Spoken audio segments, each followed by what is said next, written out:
Joining me now to explore this issue is Larry Liu, Deputy Director of the Falun Dafa Information Center. Dr. Larry Liu, thank you so much for joining. Thank you for having me. Of course. Dr. Liu, yesterday there was a very important hearing on Capitol Hill yesterday there with Congressman Chris Smith. He was spearheading this Congressional Executive Committee on China hearing focusing on organ harvesting. A large focus was against these crimes against humanity taking place on Falun Gong practitioners. Why has this issue, as serious as it is, been so underreported in your opinion?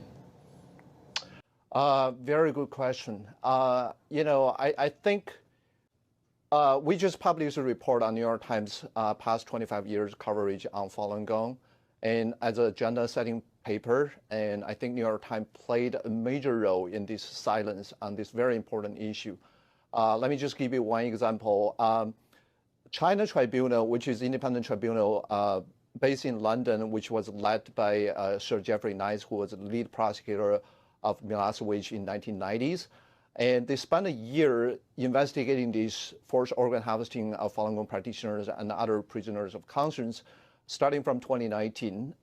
And then in 2019, they received a testimony from a former New York Times Beijing correspondent, Didi Kirsten-Tallow.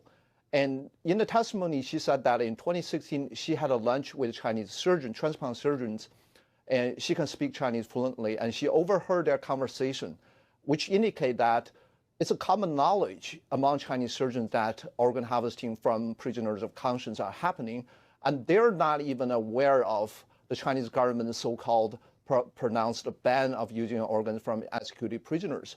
Then she wanted to pursue that story and do further investigation on organ harvesting from prisoners of conscience. But New York Times editor told her that, no, there's nothing there. Chinese government already said they stopped using organs from executed prisoners and then stopped there. They suppress her from pursuing the story.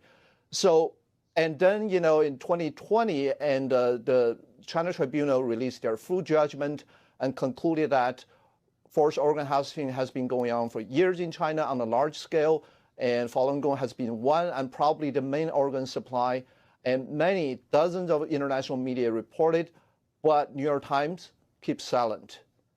So, Dr. Liu, we're talking about America, if not the world's preeminent news publication. Many people rely on the New York Times for their daily source of news.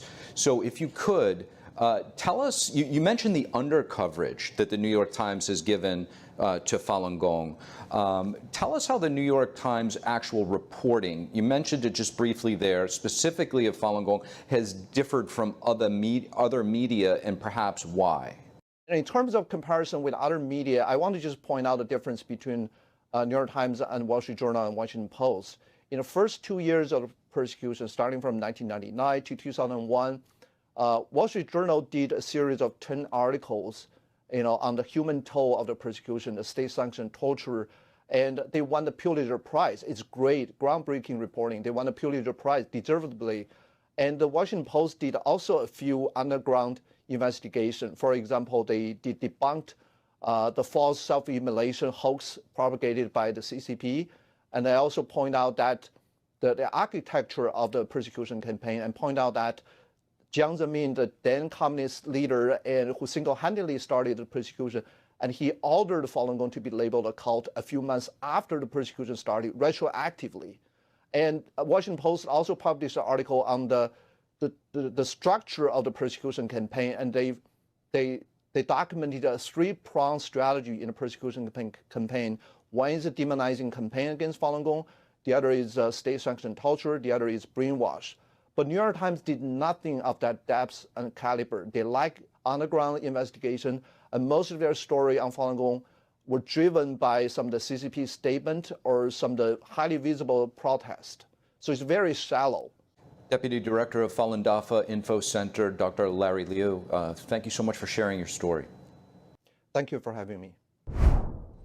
And for more information on the persecution of Falun Gong and the New York Times underreporting of this issue, you can visit the Falun Dafa Info Center website at faluninfo.net.